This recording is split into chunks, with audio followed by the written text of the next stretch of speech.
Hey guys, welcome back to the Gig Pit, and today I'm going to tell you how to prioritize content for your mobile users. So let's get into it. Your website, as we know, is a digital storefront, but it's more than that. It's actually an experience, and that's why, as web designers, proper web designers, we are UI and UX specialists. And if mobile users struggle to navigate, read, and engage with any of your content, you're going to lose business. And I'm going to tell you why. I've got a few points to make, so I'll try and get through these as quick as possible. But with Google's mobile first indexing, poor mobile UX equals poor rankings, okay? So how do you prioritize content for your mobile users without compromising design and functionality? The age-old question. Web designers and graphic designers are your answer. Ones that specialize in UI and UX, because it's a real niche thing to get into, but we all know that there's certain aspects that are going to be quite, not limiting, but very specific to how you build your site. And that is things like accessibility, which, not a lot of people talk about. And so this is basically how certain colors sit on other colors in order for you to be able to read it with poor eyesight, blindness, etc. All right, so there's a lot to think about, but let's get into it. So the mobile first versus responsive design, and what's the difference? Okay, so before driving into strategies and explaining certain things to make your site better, we have to learn the fundamentals. So let's clarify on the two biggest terms when it comes to web design and mobile. And that first one is basically mobile first design. So what does that mean? So when we're learning web design as a student or as a creative, we're taught to design for mobile first, and that's the easiest way to explain mobile first design. We have to think about this first, and then we move on to the desktop after. Okay, so it's built mobile, desktop. That's the easiest way to explain it. Responsive design is basically designing your layout as a responsive, dynamic engine. So it's a layout that will just adapt depending on different screen sizes. Okay, so the best way that we test that is, obviously, I have an iPad, Rob has a Galaxy tablet, and so on. So we have tons of different devices as a tech company that we can test what your site's doing on different browsers, different engines, different situation, different screen sizes. Like at the moment, I'm on a curved screen, so my screen's massive, and it'll be like, what's your site doing on that screen? Well, not a lot, because you'd want, obviously, your content to stick to the middle. Everything else is just filler or a dark color or the color of your site, for example. Okay, so that's the easiest way to talk about responsive design. So we tend to design, I start from the bottom and work my way up. And that's why I don't do a lot of fluff on websites. And if there's a video, I don't put that on mobile. And there's a lot of reasons why for that. Because it's all about load times as well, guys. And we'll get into that. But anyway, which one should you use is the question. If mobile traffic dominates your analytics, which it likely does, a mobile first approach enhances a smoother experience for all your users on a smaller screen. So that should answer your question, basically. So what we'll do when we come and work with you is that we assess exactly what your website's doing in terms of your analytics, your keywords, and that's what your audit's for. We need to understand what your clients are using and where we go from that. Then I assess your mobile site, and that's what I'll present to you in a conversation, if the analytics say that. If you're predominantly desktop heavy, then we'll do desktop, and mobile will just be like your desktop site, but a little bit stripped down. So that then brings me to prioritizing content that matters the most. So this is point 2. on a smaller screen, as we know, all of your real estate is very, very limited. It's not like, a big billboard or anything like that. A screen can be so limiting. And obviously, we're going into an age of flip phones and we're going back to early thousands where we had, Motorola Razors. Epic phone, by the way. My personal choice was the Sony Ericsson, the Walkman, because you can play music through. And the kids won't know the struggle without, Spotify, Apple Music, etc. But anyway, let's come back. So we have to identify what users are doing, like I said. Then we have to identify, so if they're mobile heavy, that means that we have to make a strategic move. So what we have to do when it comes to mobile, we have to make sure that we avoid these common mistakes. And they are cluttered layouts with too much text, auto-playing videos that slow down load times, large banners pushing important content below the fold, and I'll explain the fold at some point, desktop-style navigation menus that are hard to tap on, right? And I see this a lot when I come to menus, buttons, etc. Like I went on a site the other day and the button was absolutely tiny. Now, if you're like me and you've got quite a heavy set thumb, you're not going to be able to click on anything that's, relevant to your site, basically. But what are the best practices? So we're not keeping it doom and gloom, guys. What's the best practices? The first one, keep your headline and CTAs above the fold, okay? So what does that mean? So that basically means when you look at your mobile, that the bottom of your screen is the fold. So we'll move everything so that when somebody's on your site and they're scrolling, for example, we can see that there's something there, okay? So I will always design a hero to have a slight, indent of an overlay, if that makes sense. So if your site's white, you'll see a bit of a white thing with a bit of text. And that's what we'll tend to try and do. Let me pull up the Gigaflux one while we're chatting. So the second point is using concise and scannable text. So that's breaking your content down to maybe bullet points and subheaders. So it's easy to skim. Because if you're on a mobile, 9 out of 10 times, you're basically on the move, right? So you're on the tube, you're on the metro, as it's called in Europe, or you're on a train, or you're in a car, a taxi, whatever, and you're just scrolling and looking for a way to interact, right, with that user quickly and efficiently, okay?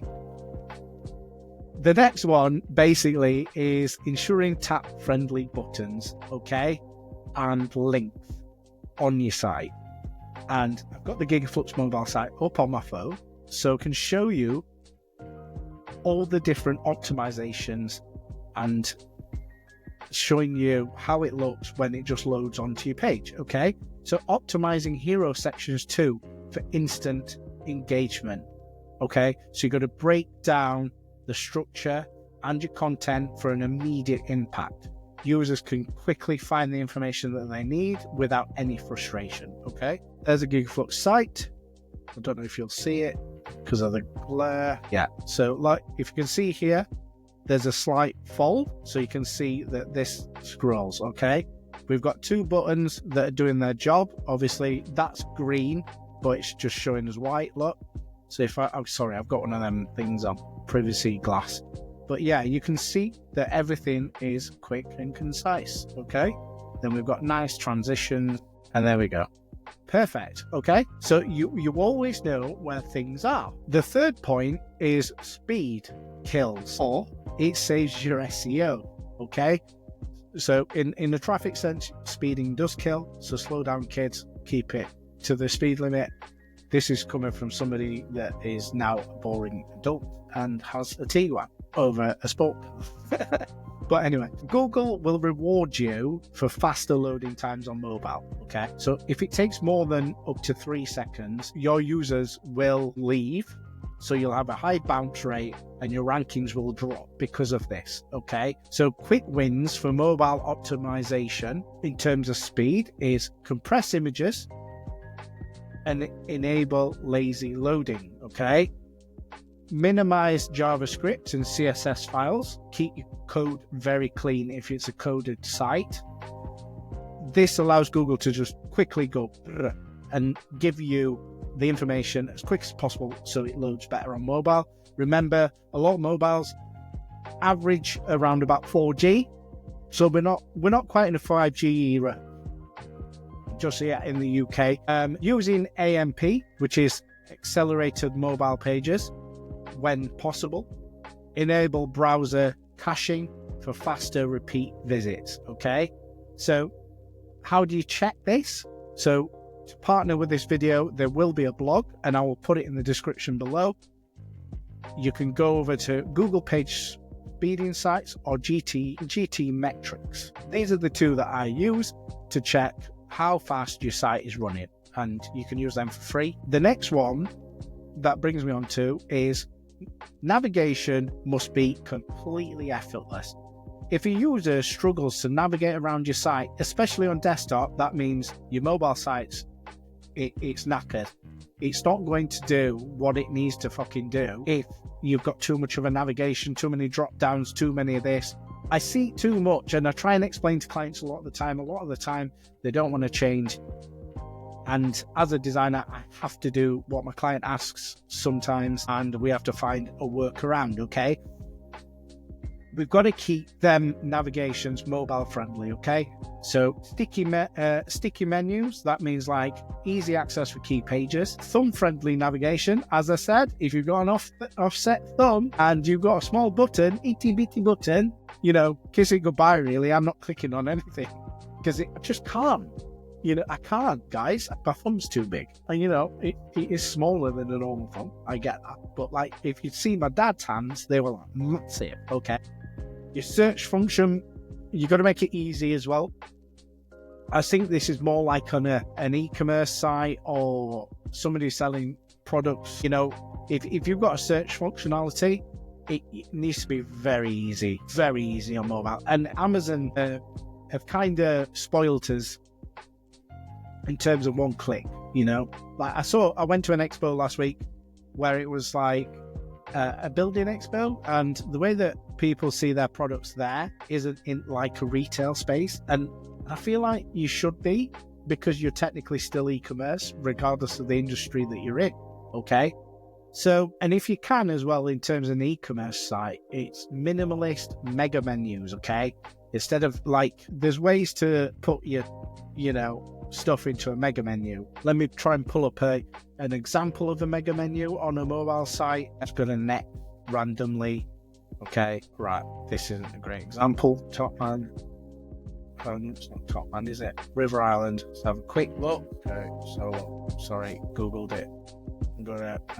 Okay, Rim is closing. There we go. So they've got a big drop down. Boom. Mega menu. Absolutely amazing. Can you see it? There we go. Simple.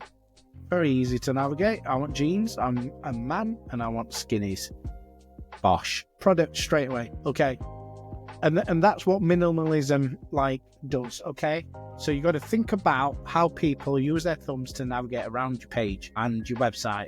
Make sure that all your call to actions, your menus and important links are easily be clickable.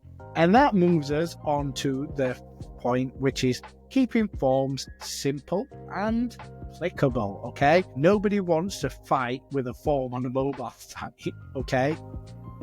If you want somebody to contact or sign up, forms that are too complex, users will just abandon them, okay? It's a lot like checkout. If your checkout system's crap, you'll have a drop rate, okay? So we need to make sure that we're moving into a space of everything is structured in a way that you can simply click on what you are looking to do, okay? So if I go to Gigaflux, yeah, bosh, nice and simple, form with capture, send, okay? Job done. Easy. Okay? So you keep your forms. So don't have do some UX fixes as well. Too many fields has a high abandon rate. Too many tiny form fields as well. And buttons are just too hard to tap. And pop-ups that can block content will frustrate your user.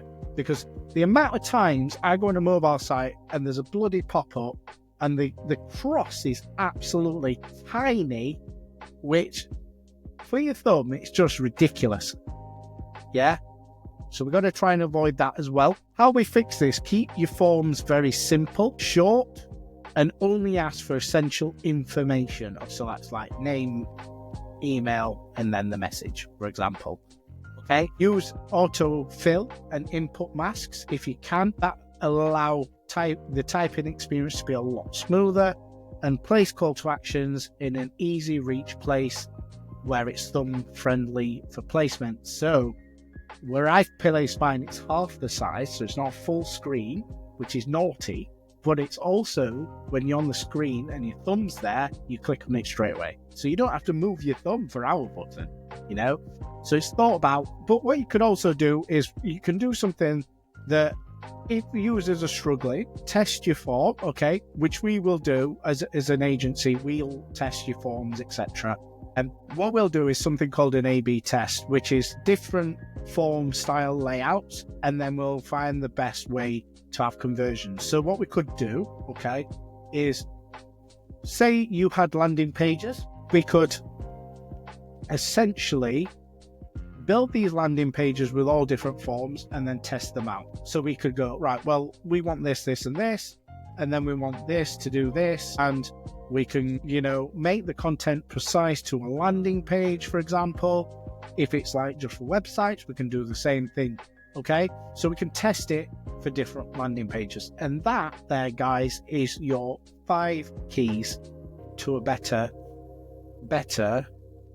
mobile site that's prioritized for mobile content users, okay? So let's have some final takeaway for this is your website success depends on your mobile UX. Prioritizing that content for mobile users isn't just about aesthetics, it's also about SEO, conversions, and business growth, okay? Remember, all this can be achieved with a designer. What you have to do is make your content easy to read and access, ensure that everything loads as fast as possible, streamline your navigation and your forms, and it's simple as that. But remember, guys, if you need a mobile-friendly UX audit, Gigaflux is your place. We're free for audits, which ruffled a few feathers. But remember, guys, if you know somebody that's struggling with mobile UX, share, like, comment, and subscribe. And I'll see you in the next. Peace.